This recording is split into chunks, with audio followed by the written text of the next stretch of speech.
Sansón, consagrado desde su nacimiento como nazareo, recibió de Dios una fuerza prodigiosa cuyo símbolo más visible era su cabellera intacta. Seducido por Dalila, permitió que la confianza nublara su juicio. Ella, comprada por los príncipes filisteos, le arrancó el secreto. Mientras dormía le cortaron el cabello, perdió su poder, fue apresado, lo cegaron y lo humillaron públicamente ante sus enemigos. Los días en la prisión comenzaron a medirse por el chirrido de una rueda y por el polvo que se adhería a la piel. Sansón despertaba cada mañana en la penumbra, sin la posibilidad de ver la luz del sol, y sentía en su cuerpo la pesada evidencia de su caída. Ya no era la fuerza que rompía puertas ni que arrancaba mandíbulas. La fuerza había sido sustituida por la monotonía de la miga y el grano. Lo pusieron a moler, y su trabajo se convirtió en símbolo de humillación. Aquel que una vez había vencido, ahora reducía el cereal para los que se jactaban de su derrota. La ciudad celebraba la captura como si fuera una victoria definitiva sobre Israel. Los príncipes filisteos se paseaban con orgullo, y la multitud reía cada vez que veían a aquel coloso reducido. Lo ataban con cadenas, lo arrastraban por las calles y lo forzaban a exhibir su miseria en plazas y mercados. Sin embargo, la humillación externa no extinguió por completo el fuego interno. En la noche, cuando los sonidos del bullicio y la jactancia se apagaban, Sansón hablaba consigo mismo. Recordaba la voz de su madre, la promesa de su consagración, los breves destellos en los que Dios lo había confirmado. Esos recuerdos eran puentes hacia una parte de sí que aún no estaba muerta. La ceguera, paradójicamente, agudizó otros sentidos y, sobre todo, obligó a Sansón a mirar hacia adentro. Cada hebra de cabello que crecía en su nuca era una cuenta que el tiempo sumaba. Cada milímetro era una historia de dolor y aprendizaje. No se trataba de esperar la restauración por mera vana esperanza. Era comprender que su fuerza no había sido para su orgullo, sino para un propósito mayor. En la soledad de la prisión, sus memorias se mezclaron con una nueva comprensión. El poder humano puede fallar, pero la fidelidad a un propósito es otra cosa distinta. Pasaron estaciones. Los proverbios que antes salían de su boca con la facilidad de la fuerza, ahora surgían como fragmentos recordados en susurros. Los carceleros se acostumbraron a su presencia. Algunos llegaron a sentir una extraña pena cuando lo veían inclinado sobre la piedra. Sin embargo, la mayoría solo veía el trofeo, el gran hombre domesticado. Y por eso, en un día que decidieron convertir en burla y celebración, pensaron en mostrarlo ante su templo más grande, el templo de Dagón. La idea fue un acto de soberbia. Reunirían a la gente, a los sacerdotes y la música y traerían a Sansón como símbolo del triunfo sobre el Dios de Israel. Prepararon un banquete que desbordó la plaza. Príncipes y mercaderes vinieron con instrumentos, cantos y risas. A Sansón lo vistieron con ropas de mofa, le vendaron los ojos en público y lo llevaron en triunfo como si fuera un trofeo ofrecido. La plaza se llenó de voces. Unos gritaban, otros cantaban, y los sacerdotes filisteos invocaban la aprobación de sus dioses. Pero en el fondo de aquel hombre encadenado, algo distinto se estaba forjando. No era la vanidad del pasado ni la esperanza vana del que pretende recuperar su gloria para sí mismo. Era una fe humilde, nacida del sufrimiento y de la conciencia. Sansón pidió, en el silencio de su alma, que si alguna vez debía volver a ser fuerte, fuera para servir un propósito que trascendiera su nombre. No para su gloria personal, sino para defender a su pueblo y para honrar el voto que había quebrantado. Cuando lo condujeron al templo y lo colocaron entre las columnas, la multitud estalló en júbilo. Lo pusieron en el centro del atrio entre las grandes piedras labradas y comenzaron la fiesta con cánticos y música. Los príncipes se jactaban. El peligro había sido domesticado. La nación enemiga no tenía ya un gigante que temer. Los carceleros soltaron algunas de sus cadenas por mera deferencia, confiando en que el espectáculo sería seguro. Sansón, tocando la piedra fría con las manos, sintió el zumbido húmedo del humo de los sacrificios y la vibración de las voces. En su interior, la antigua promesa cobró forma como una oración sencilla y ferviente. El murmullo de su súplica se perdió en el algarabío, pero en el corazón del hombre que hasta entonces había conocido el poder y la mentira, nació una paz que no dependía de la vista ni de la opinión ajena. Con las manos sobre la piedra y los pies apoyados en el suelo del templo, Sansón sintió crecer otra vez una certeza. Algo en él estaba listo para responder al llamado, no por orgullo, sino por entrega. Y así termina este primer tramo de la continuación. Sansón, encadenado entre las columnas, con la promesa de una última acción antecedida por la oración, mientras la multitud celebra, sin saber que el destino está a punto de cambiar. La multitud se reunió como nunca antes. El templo de Dagón, orgulloso símbolo de los filisteos, estaba repleto desde los patios hasta la terraza superior, donde miles de personas observaban el espectáculo. Los príncipes se habían sentado en lugares de honor, las lámparas brillaban, los tambores resonaban y los sacerdotes elevaban cánticos de victoria. El nombre de Sansón se repetía, pero no como héroe, sino como burla. Para ellos, aquel gigante derrotado era el trofeo de su Dios, la evidencia de que Israel estaba bajo sus pies. Sansón, guiado por un joven que lo llevaba de la mano, escuchaba cada risa y cada palabra de desprecio. El muchacho lo condujo hasta el centro del templo. Con voz débil, pero firme, Sansón le susurró: «Déjame palpar las columnas sobre las que descansa el templo, para apoyarme en ellas». El muchacho, sin comprender la profundidad de esa petición, lo guió hasta las dos enormes columnas centrales. Eran de piedra maciza, y sobre ellas descansaba gran parte del techo. Sansón extendió las manos y las tocó. La frialdad de la piedra se mezcló con el calor de la multitud que rugía a su alrededor. Entonces, en su interior, Sansón elevó una oración. Ya no era el hombre arrogante que había buscado gloria en sus hazañas pasadas. Era un hombre quebrantado, consciente de sus errores que, en la oscuridad de su ceguera, aprendió a ver lo esencial. Con voz temblorosa, sus labios pronunciaron: «Señor Jehová, acuérdate de mí. Te ruego que me des fuerzas una vez más para vengar la afrenta de mis enemigos». No pidió venganza por orgullo personal, sino justicia por el pueblo de Israel que había sido oprimido, burlado y ultrajado. Su oración fue sencilla, pero ardiente, nacida de lo más profundo de un corazón arrepentido. Y mientras la elevaba, algo sucedió en su espíritu, la certeza de que no estaba solo. La multitud, ajena a su súplica, seguía riendo. Algunos lo insultaban, otros le lanzaban restos de comida, y los príncipes filisteos lo señalaban con copas en alto. El bullicio era desensordecedor, pero en medio de ese ruido, Sansón se quedó en silencio absoluto escuchando dentro de sí la respuesta de Dios. El cabello que había vuelto a crecer en su cabeza era un símbolo no de la fuerza física por sí misma, sino de la restauración del pacto. Sansón apretó las columnas con sus manos. Al principio parecía un gesto débil, apenas notado por los que lo rodeaban. Pero de pronto, sus músculos, que habían languidecido en la prisión, volvieron a tensarse como en sus mejores días. Sus brazos se endurecieron, su pecho se expandió y su corazón palpitó con una intensidad desconocida desde hacía años. El templo comenzó a crujir. La piedra vibró bajo sus manos y el suelo se estremeció. Algunos en la multitud rieron pensando que se trataba de una simple pose, un último acto de arrogancia de un hombre vencido. Pero pronto el crujido se transformó en un retumbar que llenó el aire. Los rostros comenzaron a cambiar, la seguridad se volvió miedo, y los príncipes filisteos se levantaron de sus asientos sin saber qué ocurría. Sansón, con un grito desgarrador que mezclaba dolor, arrepentimiento y fe, empujó con todas sus fuerzas. Las columnas centrales se movieron, se inclinaron y de pronto, en un estruendo ensordecedor, el templo entero comenzó a derrumbarse.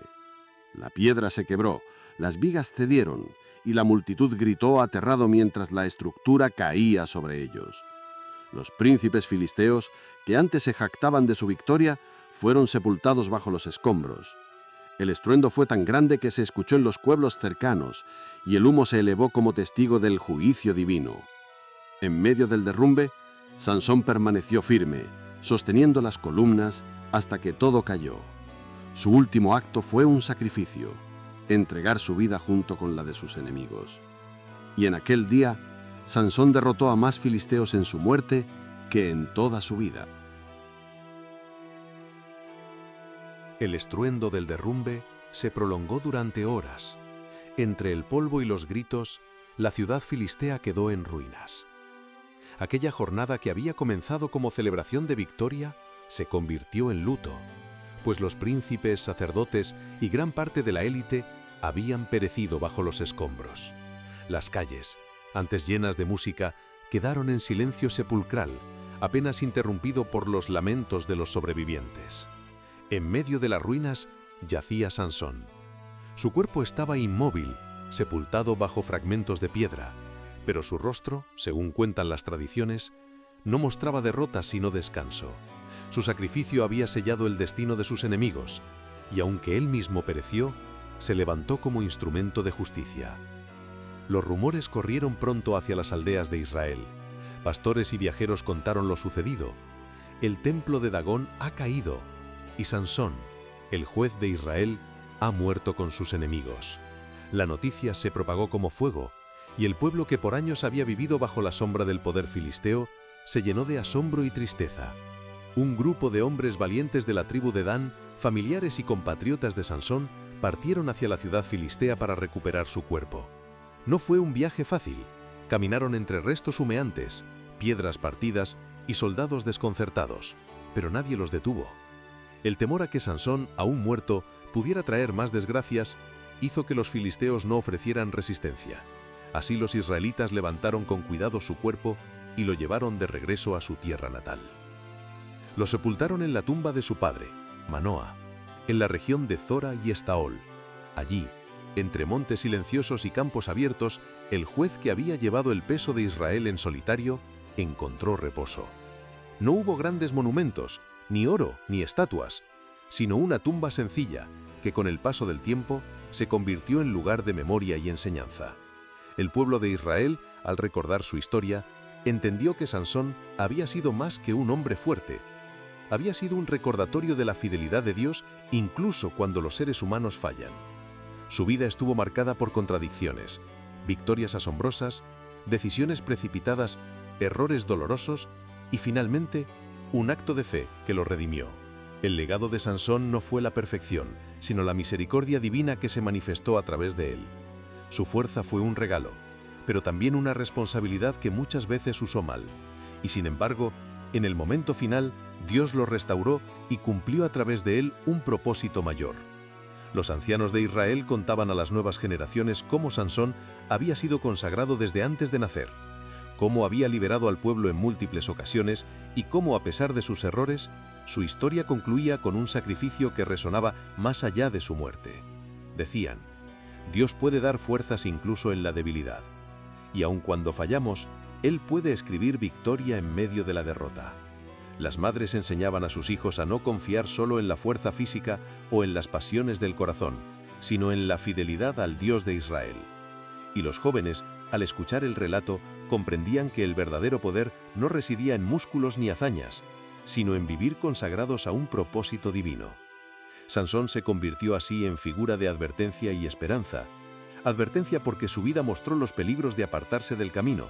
Esperanza porque al final demostró que, incluso tras la caída más amarga, es posible levantarse por la gracia de Dios. Los años pasaron y la tumba de Sansón quedó en silencio, pero su nombre siguió vivo en la memoria de Israel. Profetas y sabios lo recordaron como juez y libertador, y siglos más tarde, cuando se escribieron las crónicas de los héroes de la fe, su nombre fue incluido entre aquellos que, con actos de valentía, conquistaron reinos, hicieron justicia y alcanzaron promesas. Su historia trascendió el tiempo y se convirtió en lección para generaciones, que la debilidad humana nunca es mayor que la misericordia de Dios y que incluso un hombre quebrantado puede ser usado como instrumento de victoria. El polvo del templo de Dagón se asentó con el tiempo, pero la memoria de lo ocurrido permaneció como un eco que no podía borrarse. Cada piedra caída era testigo de un juicio que sobrepasaba la fuerza humana, pues aquel día no fue simplemente la caída de un edificio, sino el derrumbe de la soberbia de una nación que se había levantado contra el Dios de Israel. Sansón, el hombre que tantas veces había sido dominado por sus pasiones, terminó su vida no como víctima, sino como héroe trágico, transformado en instrumento de justicia divina. Su nombre quedó grabado en la historia de su pueblo, no solo por la fuerza descomunal que poseyó, sino por la manera en que Dios lo restauró en el momento más inesperado. Pocos personajes bíblicos muestran contrastes tan marcados como Sansón. Fue un hombre elegido, separado desde el vientre de su madre para un propósito especial. Su nacimiento fue anunciado por un ángel, su destino estaba claro: liberar a Israel de la opresión filistea. Y sin embargo, a lo largo de su vida, se vio atraído por caminos que lo apartaban de su llamado. Sus amores prohibidos, su orgullo y su tendencia a actuar impulsivamente los llevaron a cometer errores que pusieron en riesgo su misión. A veces, parecía más un hombre común atrapado en sus debilidades que un juez escogido por Dios. Y sin embargo, en medio de sus fallas, Dios seguía mostrándose fiel. Cada victoria contra los filisteos era una señal de que, aunque Sansón no siempre permanecía firme, el propósito divino seguía avanzando.